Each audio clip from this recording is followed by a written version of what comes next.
माझ्या महाराष्ट्रातील बांधवांनो, भगिनींनो आणि मातांनो, नमस्कार. जय महाराष्ट्र.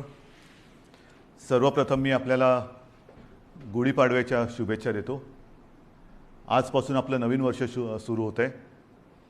खरं म्हणजे या शुभेच्छा आज सकाळीच मी आपल्याला दिलेल्या आहेत, पण प्रत्यक्ष आज आत्ता भेटून पुन्हा एकदा शुभेच्छा देतोय.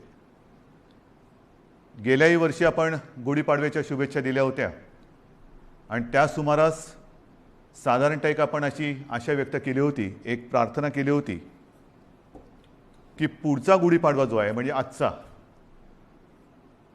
हा कोविड मुक्त वर्षाची सुरुवात करणारा असू दे.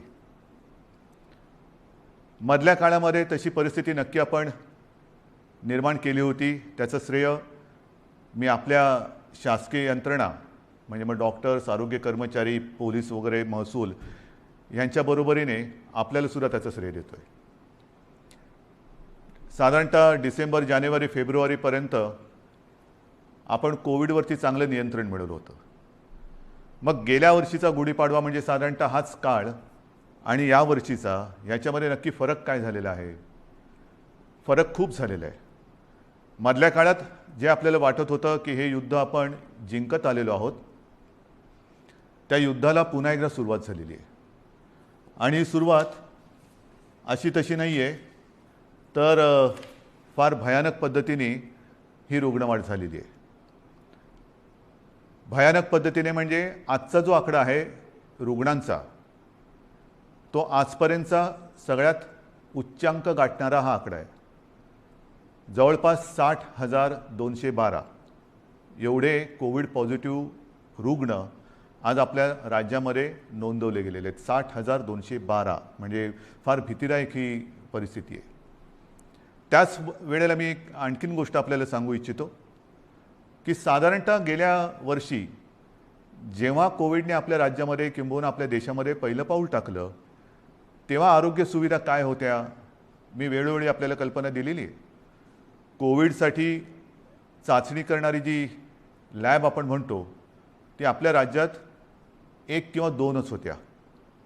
आज सर्व मिळून जवळपास 523 चाचणी केंद्र आपल्या राज्यामध्ये आहेत. आता तुम्ही म्हणाल तुम्ही 523 सुरू केलेत, ती केलेलीच आहेत, पण तरी देखील चाचणीसाठी आणि चाचणीचे रिपोर्ट यायला उशीर लागतोय. कारण सरळ आहे की आता त्या वाढवलेल्या सुविधासुद्धा आपल्याला अपुऱ्या पडायला लागलेल्या आहेत. प्रत्येक गोष्टीची एक क्षमता असते, त्या क्षमतेपेक्षा अधिक भार जर कोणत्याही यंत्रणेवरती पडला किंवा टाकला तर साहजिकच आहे काही काळ हे असं चालत राहील आणि मग काही काळानंतर ती यंत्रणा कोलमडून पडेल. आज आपल्या चाचणी केंद्रांवरती प्रचंड ओझं आलेलं आहे. रोजच्या रोज आपण चाचण्यांची संख्या वाढवतो आहोत. साधारणतः 85,000 करत होतो, ते आता 2.25-2.5 लाखापर्यंत गेलेले आहे. अजूनही वाढवतो आहोत. मुंबईमध्ये सुद्धा आपण खूप वाढ केलेली आहे. कोविड केअर सेंटर्स गेल्या वेळेला साधारणतः 2600 होते, 2665, आता 4000च्या आसपास आपण केलेले आहेत. बेड्सची संख्या वाढवलेली आहे. बेड्ससुद्धा मी बघतो इकडे की गेल्या वेळेला किती होते, गेल्या वेळेला साधारणतः 3.25 लाख होते, आता 3.5 लाखाच्या वरती गेलेले आहेत. म्हणजे याच्यामध्ये सगळे आले, आयसोलेशन बेड्स आले, व्हेंटिलेटरचे आले, साधारणतः मध्यम लक्षणाचे आले, सगळेच. पण आता या सुविधांवरती भार यायला लागलेला आहे.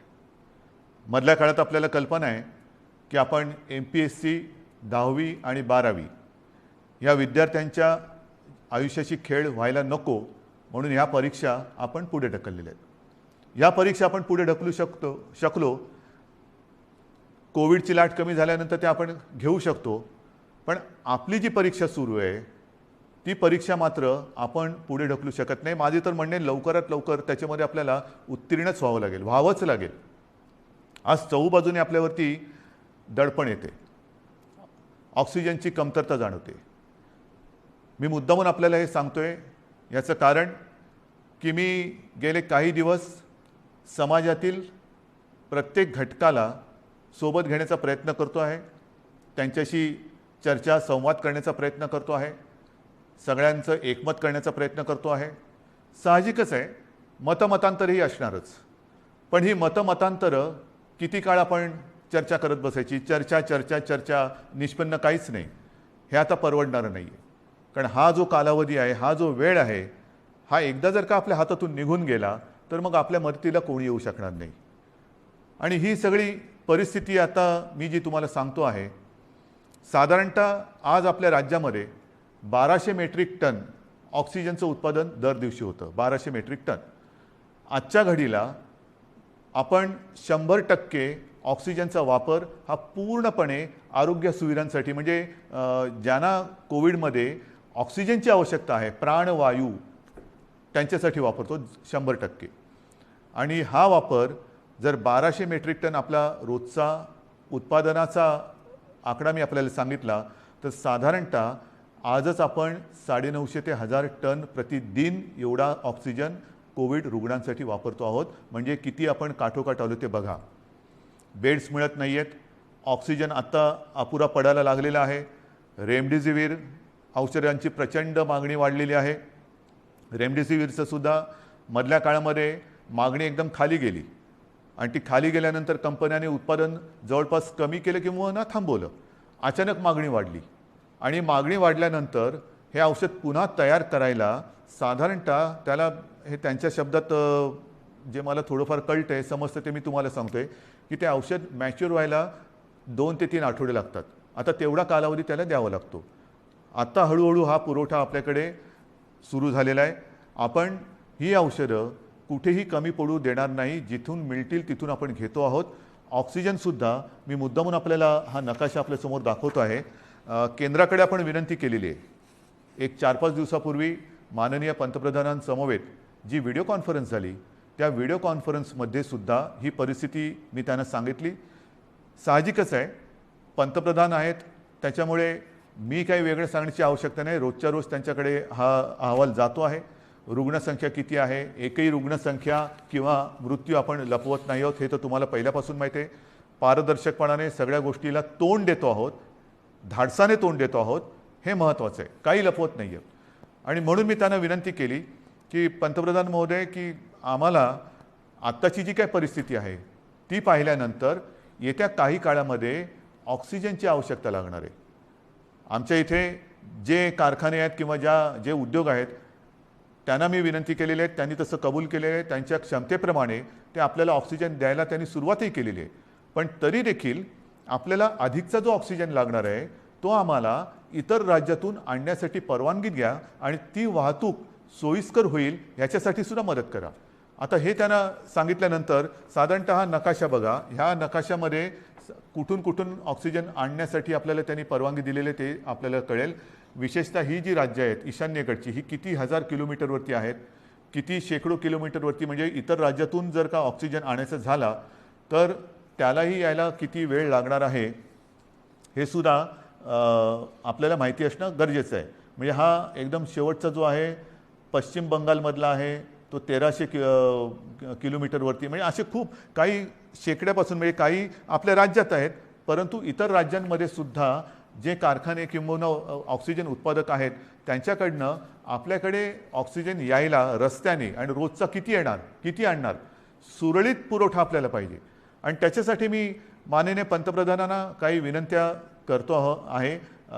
त्या बाकीच्या तर मी आपल्याकडे सांगतोच, पण एक विनंती मी त्यांना करतो आहे, ज्याच्याबद्दल मी अधिकृत पत्र पण लिहितो आहे, की ही रस्त्याने आता ऑक्सिजन आणेपर्यंत आमच्याकडे फार विचित्र परिस्थिती निर्माण झालेली आहे. मला कल्पना नाही असं करता येणं शक्य आहे का. असेल तर आपल्याला लष्करी तज्ज्ञांची मदत घेऊन जर हवाई वाहतुकीने आमच्याकडे ऑक्सिजन आणू शकलो आपण आणि आणू शकत असू तर कृपा करून आम्हाला नुसती परवानगी नाही तर एअरफोर्सला सांगून आम्हाला मदत करायचे तसे आदेश द्या. एवढी निकड आता आपल्याला ऑक्सिजनची लागलेली आहे. कारण तुम्हाला मी हा नकाशा दाखवला. आपल्याकडनं टँकर जाणार, तिकडनं ते भरणार, त्याच्याकडनं ते आपल्याकडे येणार. कदाचित तिथे जरी टँकर्स मिळाले तरी तिथे ते टँकर भरले जाणार आणि आपल्याकडे येणार. पुन्हा इकडे आणून एका वेळेला किती आणणार, आणखीन ऑक्सिजन लागणार. मग रोजची ही वाहतूक आपल्याला सुरू ठेवावी लागणार. रोज आपल्याला ऑक्सिजनचा हा पुरवठा लागणार आहे, रोज आपल्याला रेमडेसिवीरचा पुरवठा लागणार आहे. आणि ही सगळी परिस्थिती बघितल्यानंतर मग मात्र आपल्याला ही आपत्कालीन परिस्थिती आहेच ही धरून हवाई वाहतुकीने लष्कराच्या मदतीने सुद्धा जर करता येणं शक्य असेल तर कृपा करून तशी मदत आम्हाला करावी अशी विनंती मी आपल्या माध्यमातून सुद्धा म्हणजे आता या फेसबुक लाईव्हच्या माध्यमातून आणि मी स्वतः व्यक्तिगत फोनही करीन आणि पत्रसुद्धा लिहितो आहे. तर ही एक मागणी आहे. तसंच आणखीन एक दोन मागण्या ज्या मला काही वर्गाने केलेल्या आहेत त्यासुद्धा मी वाचूनच दाखवतो की साधारणतः मार्च महिन्यामध्ये GSTचा परतावा दाखल करण्याची मुदत असते. ती मुदत लघु आणि मध्यम उद्योजकांसाठी आणखीन 3 महिन्यांनी वाढवावी अशी मी विनंती माननीय पंतप्रधानांना करतोय की आता हे सगळे संकटातच आहोत आपण.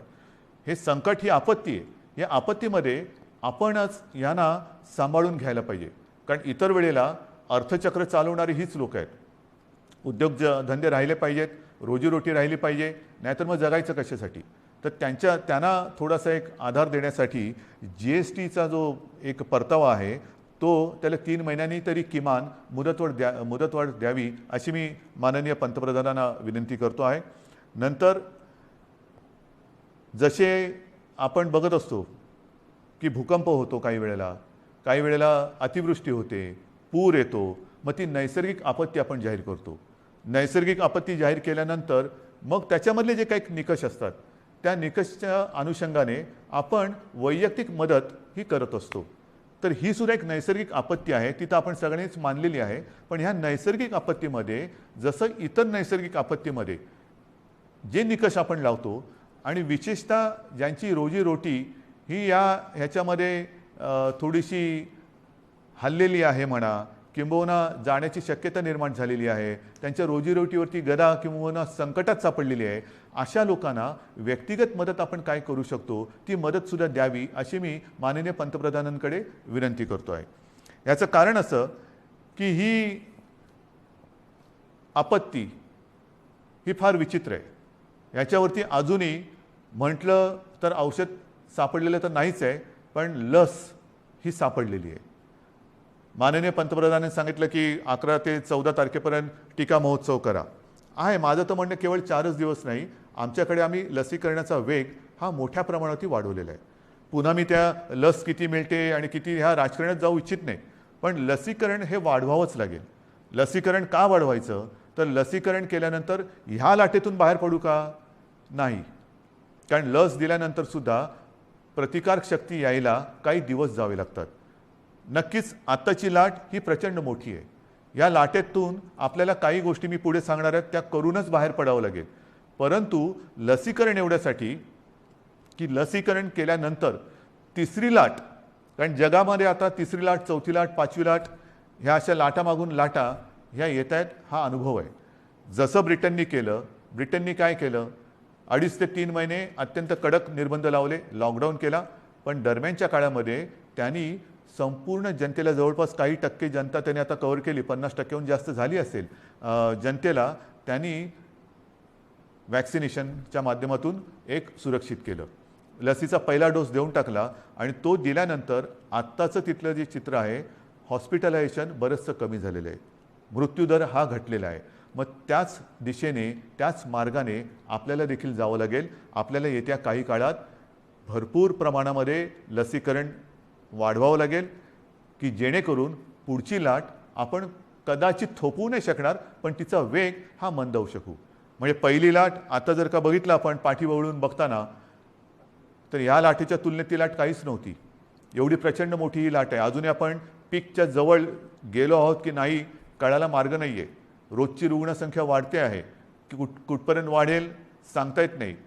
एक वेगळेपण मी आपल्याला सांगतो की गेल्या वर्षीसुद्धा जेव्हा कोविडची सुरुवात झाली तेव्हा साधारणतः आपण एक चित्र समोर ठेवत असतो की आज एवढी रुग्णसंख्या आहे तर 15 दिवसानंतर रुग्णसंख्येत किती वाढ होईल, रुग्णवाढ किती होईल, महिन्याभरानंतर रुग्णवाढ किती होईल, आणखीन अशीच रुग्णवाढ राहिली, हाच वेग राहिला तर किती दिवसात किती रुग्णवाढ होईल. आणि मी आपल्याला सांगू इच्छितो गेल्या वर्षी केवळ आपल्या आणि आपल्याच जिद्दीमुळे आणि आपल्या संयमाने, आपल्या सहकार्यामुळे जे काही चित्र आपल्याला दाखवलं गेलं होतं तेवढी लाट आपण येऊ दिली नव्हती. त्यापेक्षा कितीतरी खाली आपण कोविडला ठेवला होता. म्हणजेच काय, आपण एकदा हे करून दाखवलेलं आहे. होय, एकदा आपण हे करून दाखवलेलं आहे, कोविडवरती नियंत्रण मिळवून दाखवलेलं आहे. मात्र यावेळीची जी लाट आहे ती लाट आणि जे काही चित्र समोर रुग्णवाढीचं ठेवलं जाते ते जवळपास येते. म्हणजे जी अपेक्षित रुग्णवाढ 15 दिवसांनी किती होईल, महिनाभरानंतर किती होईल, हे जे काय सांगितलं जाते ते चित्र हे यावेळेचं जवळपास सारखं आहे. गेल्या वेळेला जेवढी आपण आरोग्य सुविधा वाढवली ही आरोग्य सुविधा नाही म्हटलं तरी तोकडी पडताना आपल्याला आता दिसते, आपण अनुभवतो आहोत. पण म्हणून आपण काही स्वस्थ नाही बसलेलो, आपण हातपाय गाळून अजिबात बसलेलो नाही, बसणारच नाही. जिद्दीने आपण लढणार आणि जिंकणारच, जिंकायचंच ही जिद्द घेऊनच आपण युद्ध लढतो आहोत. आज सुद्धा मी जे काय आपल्याला सांगणार आहे ते का पाहिजे. एक तर ही रुग्णवाढ भयावह आहे, भीतीदायक आहे. ऑक्सिजनचा उपयोग आपल्याला जास्त करावा लागतोय कारण तेवढी रुग्णसंख्या वाढते. ऑक्सिजनची कमतरता ही आता जाणवायला लागलेली आहे, औषधांची कमतरता ही जाणवायला लागलेली आहे, रुग्णशय्यांची कमतरता ही आता दिसायला लागलेली आहे. आपण येत्या काळामध्ये पुन्हा एकदा आरोग्य सुविधा आणखीन वाढवतो आहोत. मुंबईत वाढवतोय, विदर्भात वाढवतोय, पुण्यात वाढवतोय, सगळीकडे वाढवतो आहोत. जिथे जिथे जे जे करता येणं शक्य असेल ते ते आपण सगळे मिळून करतो आहोत. मग तिकडे ऑक्सिजनचे बेड्स वाढवायची आवश्यकता असेल तर ते वाढवतो आहोत, व्हेंटिलेटर्स वाढवण्याची आवश्यकता असेल तर ते वाढवतो आहोत, आयसोलेशन बेड्स वाढवण्याची आवश्यकता असेल ते वाढवतो आहोत, क्वारंटाईन वाढवण्याची आवश्यकता असेल ते वाढवतो आहोत. पण हे एकतर्फी झालं. एकतर्फी म्हणजे असं की त्याला अजून दोन गोष्टी आहेत. ही आरोग्य सुविधा वाढवल्यानंतर प्रत्यक्ष उपचार करण्यासाठी आपल्याला डॉक्टर्स लागणार. डॉक्टर्ससाठी सुद्धा आपले प्रयत्न चालू आहेत. आत्ता नवीन जे विद्यार्थी आपले उत्तीर्ण झालेले आहेत त्यांना आपण आवाहन करतो आहोत की तुम्ही पण या, त्यांचीसुद्धा आपण आरोग्याची काळजी घेणार आहोत, त्यांनासुद्धा आपल्यासाठी आपल्यासोबत घेणार आहोत. त्याचबरोबरीने मी जसं गेल्या वर्षी एक आवाहन केलं होतं की निवृत्त झालेले काही डॉक्टर्स किंवा डॉक्टर कधी तसे निवृत्त होतच नाहीत, पण परिचारिका असतील, आरोग्य कर्मचारी असतील, त्यांनासुद्धा मी आवाहन करतो आहे की तुम्हीसुद्धा पुन्हा एकदा ह्या महाराष्ट्रावरती कोसळलेल्या नैसर्गिक संकटात मदतीला, नुसतं मदतीला नाही मी म्हणत, लढायला पुढे या, लढण्यासाठी पुढे या. सर्व स्वयंसेवी संस्था आहेत, सेवाभावी संस्था आहेत, व्यक्ती आहेत, त्यांनासुद्धा मी आवाहन करतो आहे की आता वेळ आलेली आहे, तुम्हीसुद्धा या. जे जे आपण करता येणं शक्य असेल आणि जे जे तुम्ही करू शकाल ते ते करण्यासाठी आणि हे युद्ध जिंकण्यासाठी तुम्ही सरकारच्या सोबत या. बांधवांनो आणि भगिनीनो, ही उणीधुणी काढण्याची वेळ नाही आहे. मी गेल्याही वेळेला सांगितलं होतं, सर्व राजकीय पक्षांना पुन्हा एकदा आवाहन करतो आहे की उणीधुणी काढत बसू नका. आता जर का उणीधुणी काढत बसलो तर महाराष्ट्र आपल्याला माफ नाही करणार. राजकारण आपण वृत्तपत्रात वाचलं की माननीय पंतप्रधानांच्या समवेत झालेल्या व्हिडिओ कॉन्फरन्समध्ये सुद्धा मी त्यांना हीच विनंती केली की देशातील सर्व प्रमुख राजकीय नेत्यांना एकत्र बोलून व्हिडिओ कॉन्फरन्सच्या माध्यमातून सर्वांना सांगा की आत्ता राजकारण बाजूला ठेवा. हे फार मोठं संकट आहे. आपण एकत्र येऊन जर का लढलो नाही, जर आपण याला साथ म्हणत असू तर आपण सुद्धा एक साथ आलो पाहिजे, एक साथ लढलं पाहिजे, तरच या साथीवरती आपण विजय मिळवू शकतो.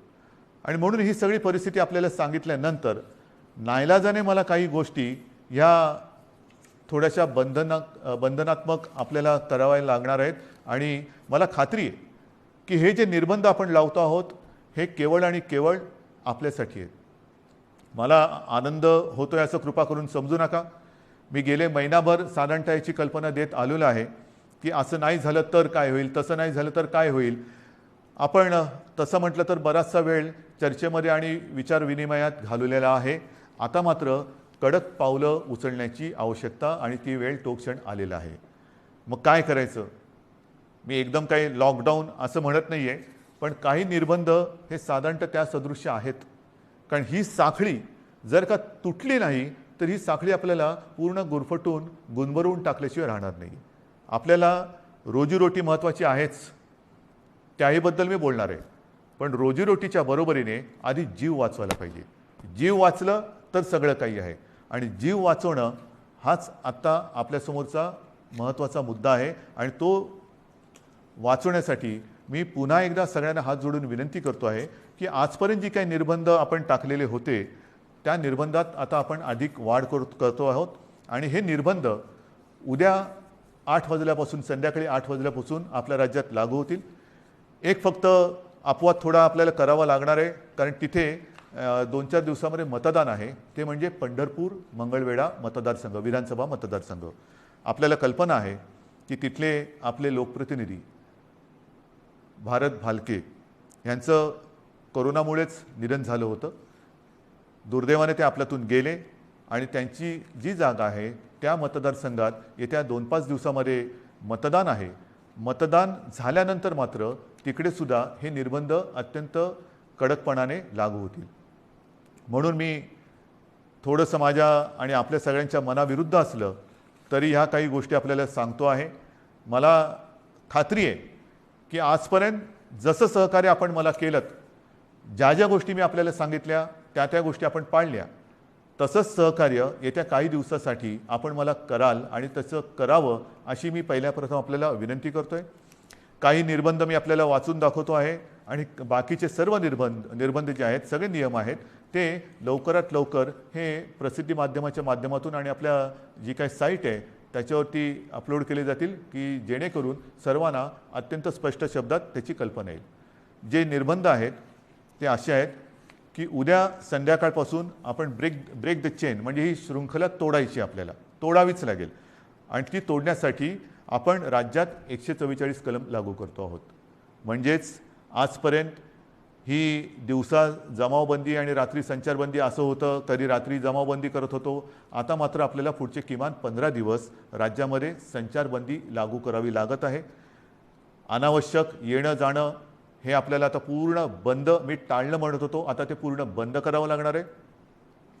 कोणत्याही व्यक्तीला अतिआवश्यक काम किंवा योग्य कारण नसेल तर घराबाहेर आपण आता पडू द्यायचं नाही आहे. मी तर विनंती करतोय की हे मी नियम सांगतोय, पण मला आपल्याकडनं उलटं पाहिजे की जसं एक शब्द आहे जनता कर्फ्यू, जनता ठरवते की नाही आम्हीच आता हे करणार किंवा हे करणार नाही, तसं तुम्ही ठरवायचं आहे की नाही ना आता तसं अनावश्यक काही काम आणि आहे ना बाहेर संकट, तर मग मीच कारण नसताना घराबाहेर पडणार नाही. मी आता कोरोनाला मदत करणार नाही, मी सरकारला मदत करणार, मी माझ्या नागरिकांना मदत करणार. आपल्याला आता प्रत्येकाने ठरवायला पाहिजे की कोणाला मदत करायची, कोरोनाला मदत करायची की कोरोना विरुद्ध लढणाऱ्या सरकारला आणि माझ्या माता भगिनींना आणि बांधवांना मदत करायची. हा निर्णय आता ज्यांनी त्यांनी घ्यायचा आहे की कोरोनाला मदत करणारे कोण आहेत आणि कोरोना विरुद्ध लढणारे कोण आहेत, कोरोना दूत कोण आहेत आणि कोविड योद्धे कोण आहेत, हे आता आपल्याला आता कळणार आहे. आणि म्हणून मला असं वाटतं की काही गोष्टी ज्या आहेत त्याच्यात आवश्यक कॅटेगरी सेवा व उपक्रम वगळून सर्व आस्थापना, सार्वजनिक ठिकाणे, इतर सेवा बंद राहतील. सकाळी 7 ते रात्री 8 ह्या काळामध्ये आपण अत्यावश्यक सेवा ज्या आहेत त्या चालू ठेवणार आहोत. एक गोष्ट मी मुद्दामून सांगतोय की आपण सार्वजनिक वाहतूक व्यवस्था बंद करत नाही आहोत, म्हणजे लोकल्स बंद करत नाही आहोत, बस सेवा बंद करत नाही आहोत.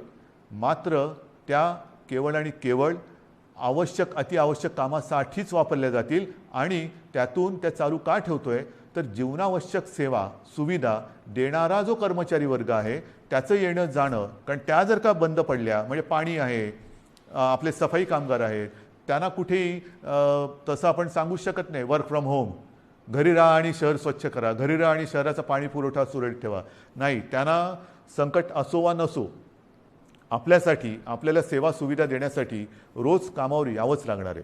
आणि म्हणून त्यांची ये जा ही सुलभतेने व्हावी म्हणून आपण पब्लिक ट्रान्सपोर्ट हे चालू ठेवतो आहोत. आणि त्याच्यामध्ये सुद्धा आवश्यक कॅटेगरी कोणती धरलेली आपण साहजिकच आहे, रुग्णालय आहेत, दवाखाने आहेत, वैद्यकीय विमा, औषधी कंपन्या, औषधी दुकाने, वैद्यकीय सेवा देणारे काही डीलर्स आहेत, वाहतूक सप्लाय चेन आहे, लस उत्पादक व वाहतूक करणारे, कारण लस उत्पादक त्यांच्यासाठी वायल्स लागतात, त्यांचे कारखाने उघडे राहतील, त्यांची वाहतूक ये जा करणारे वाहनं आहेत ती चालू राहणार आहेत, मास्क, जंतुनाशक उत्पादक, वितरक, वैद्यकीय कच्चा माल सगळे. त्याचप्रमाणे जनावरांशी जे संबंधित आहेत म्हणजे आपले कृषीची जनावरं आली, शहरामध्ये आपले ज्याला आपण पाळीव प्राणी म्हणतो त्यांच्या संबंधितली दुकानं, त्यांची दवाखाने हे उघडे राहतील, शीतगृहे, वेअरहाऊसिंग, हवाई वाहतूक, रेल्वे, बस, ऑटो, विविध देशांची राजनैतिक कार्यालय. नंतर तोंडावरती पुन्हा पावसाळा आलेला आहे, एप्रिल तर अर्धा गेला, येत्या 1.5 महिन्यामध्ये पाऊस येणार. पावसाळ्याची जी काही कामं आहेत ती पावसाळी पूर्वच करावी लागतात. तर ती पावसाळ्यासाठीची पावसाळीपूर्वीची जी कामं आहेत ती सगळी चालू राहतील. त्याच्यानंतर बँक्स, रिझर्व्ह बँक इंडिया आणि त्यांच्याशी संबंधित सगळे सेबीने मान्यता दिलेली कार्यालय आहे, दूरसंचार सेवा व त्यांच्याशी संबंधित देखभाल व दुरुस्ती करणारे ह्या सगळ्या गोष्टी, ई कॉमर्स असेल, ह्या सगळ्या आहेत. त्याच्यानंतर अधिस्वीकृतीधारक पत्रकार, त्यांनासुद्धा आपण यातनं त्यांना मुभा दिलेली आहे जाण्या येण्याची. पेट्रोल पंप चालू राहतील, पेट्रोलियम उत्पादन आहेत, कार्गो सेवा, डेटा सेंटर्स, IT सेवा, शासकीय व खाजगी सुरक्षा मंडळं, ह्या सगळ्या गोष्टी ह्या आपण चालू ठेवतो. हे आहेत, बऱ्याच गोष्टी आहेत. त्याची संपूर्ण मी आता वाचत नाही आहे, पण ह्या गोष्टी ह्या प्रसिद्धी माध्यमाच्या माध्यमातून आपल्याकडे येतील, त्याबरोबर आता अपलोड पण केल्या जातील. तेवढ्या आणि तेवढ्याच चालू राहतील. बाकीची कृपा करून मी आपल्याला विनंती करतो आहे की ह्या सेवा किंवा इतर काही आपली वाहतूक आहे ती बंद राहणार आहे. बांधकामामध्ये सुद्धा आणि इतर जे काही उद्योग आहेत त्यांनासुद्धा मी सांगतोय की तुम्हीसुद्धा जिथे जिथे तुमच्या साईट्स आहेत, एक तर त्या साईटवरती तुमच्याकडे सुविधा असेल तर तुमच्या कर्मचाऱ्यांची सोय तिथल्या तिथे करा. त्यांना उगाचच तिथून त्यांच्या घरी, त्यांच्या घरातून तिथे, म्हणजे कोविडची ये जा जशी व्हावी तशी त्यांची ये जा होऊ देऊ नका. त्यांच्या माध्यमातून कुठे कोविड पसरू देऊ नका. त्यांच्या आरोग्याची खबरदारी घ्या. जर का करायची तुमच्या कॅम्पसमध्ये सुविधा नसेल, पण काही उद्योग असे आहेत की त्यांनी त्यांच्या कर्मचाऱ्यांची एक वसाहतच वसवलेली आहे, ठीक आहे, तो कारखान्यात येईल, तिथून त्याच्या वसाहतीत जाईल, तिथून पुन्हा इकडे. एवढ्यापुरतं वाहतुकीची व्यवस्था तुम्ही करू शकत असाल तर तुमचा उद्योग चालू ठेवायला काही हरकत नाही आहे. आपल्याला अनावश्यक सगळ्या गोष्टी, सगळी ये जा ही थांबवायची आहे. म्हणून कृपा करून अनावश्यक गोष्टी ज्या आहेत त्या टाळायला पाहिजे. आता हॉटेल्स, रेस्टॉरंट यांनासुद्धा आपण त्यांच्यावरती पूर्वीप्रमाणेच निर्बंध असतील आणि टेक अवे व होम डिलिव्हरी एवढंच करता येईल. कर्मचाऱ्यांना लसीकरण आता हे बंधनकारक आहे. रस्त्यावरच्या खाद्य विक्रेत्यांना सुद्धा त्यांना आपण का परवानगी देतोय की अनेक गोरगरीब असे आहेत की ज्यांच्याकडे एकेका खोलीत ते 5-5, 7-7, 8-8 लोक राहतात. एका खोलीत एवढे लोक राहतात, त्यांच्याकडे स्वयंपाकघराची सोय नाही, मग बाहेर त्यांना खावं लागतं. आणि मग ते खाणार कुठे? जर रेस्टॉरंट्स आणि इतर ज्या काही गोष्टी आहेत त्यांना आपण टेकअवे घरी पार्सल नेण्यासाठी परवानगी देत असू, तर रस्त्यावरच्या खाद्य विक्रेत्यांना सुद्धा सकाळी 7 ते रात्री 8 ह्या वेळेमध्ये तिथल्या तिथे नाही, त्यांनी सुद्धा ते पॅक करून जो कोणी गोरगरीब येईल त्याला ते देण्याची व्यवस्था करावी. आपल्याला गर्दी टाळायची आणि अनावश्यक वाहतूक तर नाहीच पाहिजे. ह्याच्यामध्ये आवश्यक सेवेसाठी लागणारे उत्पादन करणारे उद्योग हे पूर्ण क्षमतेने चालू ठेवण्यात येतील आणि या उत्पादनांची निर्यात करणारे उद्योगसुद्धा चालू ठेवण्यात येतील. आपल्याला ह्या सगळ्या गोष्टींची मी कल्पना देतो आहे. आता हे झाल्यानंतर काही गोष्टी अशा आहेत की बाबा हे सगळं तुम्ही निर्बंध सांगितले, मग आमच्यासाठी तुम्ही काय करणार? रोजीरोटीचं काय? मी मगाशी आपल्याशी बोलताना बोललो की माननीय पंतप्रधानांना आपण सांगतो की नैसर्गिक आपत्तीत व्यक्तिगत लाभ जसे आपण देऊ शकतो त्या अनुषंगाने काही लाभ ह्या नैसर्गिक आपत्तीत द्यावे अशी माझी विनंती आहे. मात्र राज्य सरकार म्हणून अन्न सुरक्षा जी आपली योजना आहे त्या योजनेअंतर्गत जे सगळे लाभार्थी आहेत, ह्या लाभार्थ्यांना प्रति व्यक्ती 3 किलो गहू आणि 2 किलो तांदूळ याप्रमाणे 1 महिना आपण आता मोफत धान्य देणार आहोत पुढच्या 1 महिन्यासाठी. म्हणजे कुठेही आपण त्यांची कदाचित रोजी ही मंदावली असेल पण रोटी थांबू देत नाही आहोत.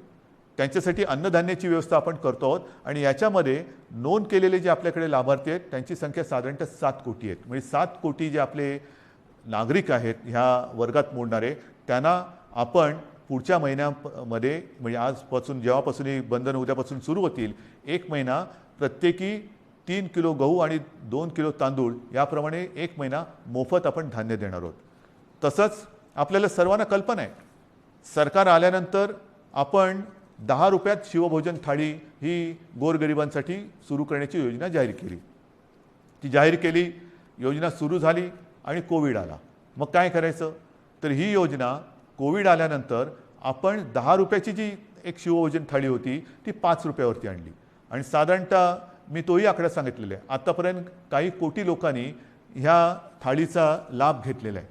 आता आपण ही शिवभोजन योजना जी आहे, ही जी थाळी आहे ती 10 रुपयाची थाळी आपण 5 रुपयात केली होती. आता पुढचा 1 महिना शिवभोजन आपण मोफत देणार आहोत. 2 लाख थाळ्या जवळपास आपण रोज देतो. ह्या 2 लाख थाळ्या म्हणजे हे शिवभोजन आपण हे मोफत देणार आहोत गोरगरिबांसाठी. म्हणजे सांगतात ना की तुम्ही लॉकडाऊन करताय पण रोजीरोटीचं काय, तर रोजी थोडीशी मंदावणार आहे. मी पुन्हा एकदा सांगतो, मला कल्पना आहे, पण रोटी कुठे आपण थांबू देत नाही.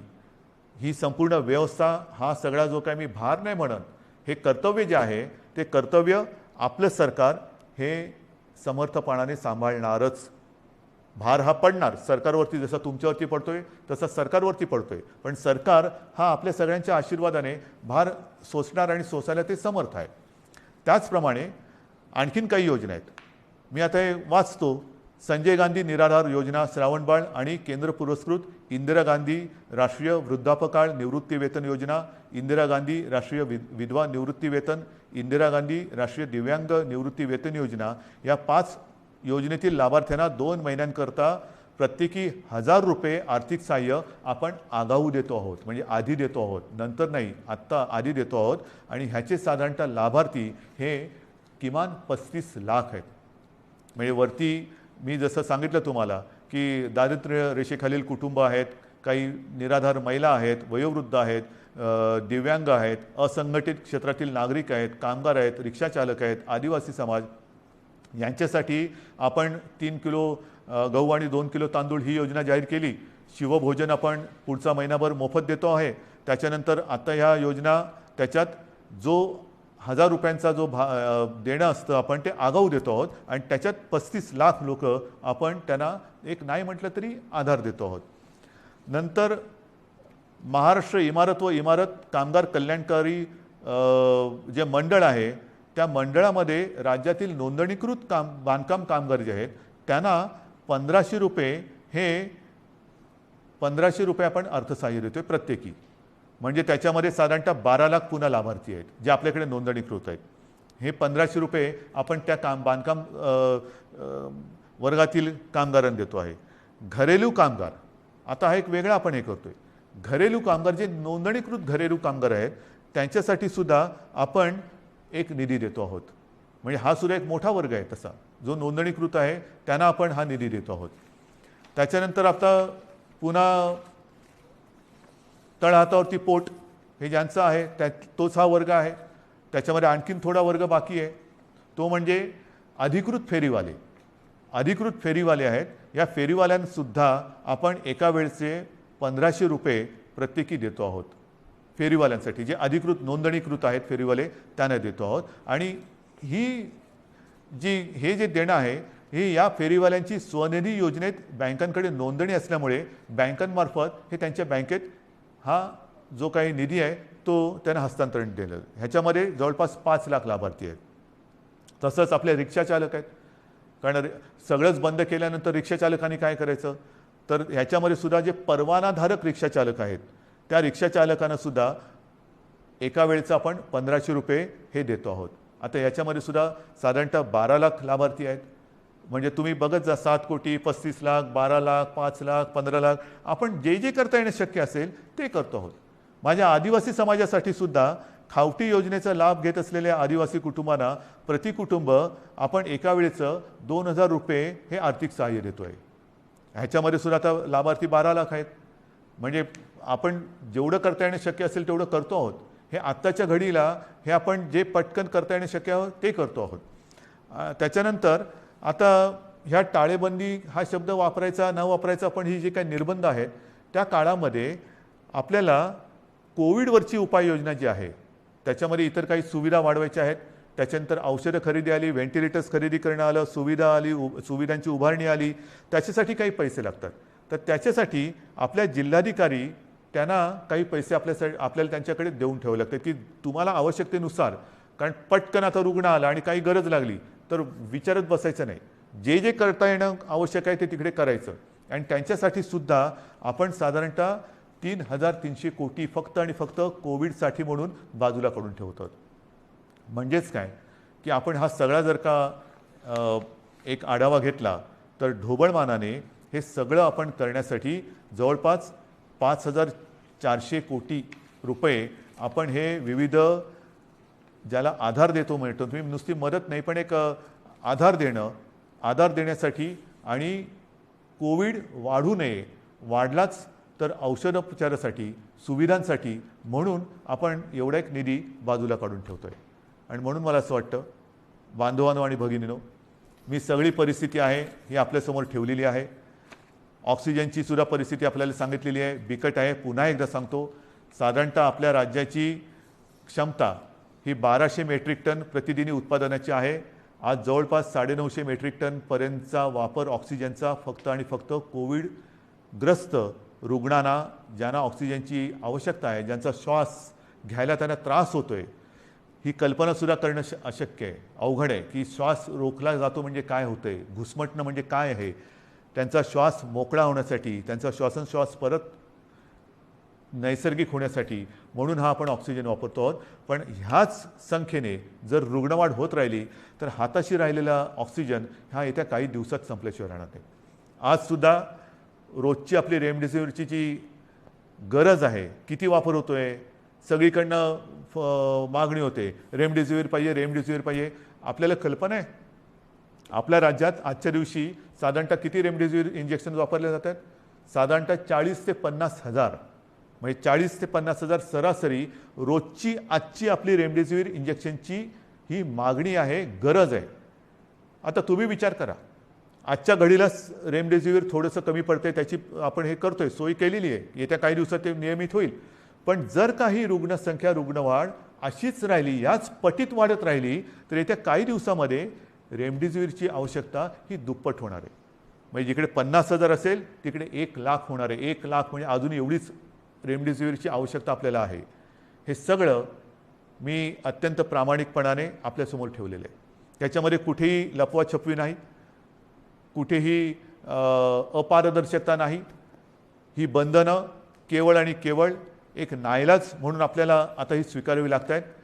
याचं कारण की जगभराचा जो अनुभव आहे, आरोग्य सुविधा वाढवणं, लसीकरण वाढवणं, मात्र त्याच वेळेला ते वाढवण्यासाठी थोडीशी एक मध्ये आपल्याला संधी लागते.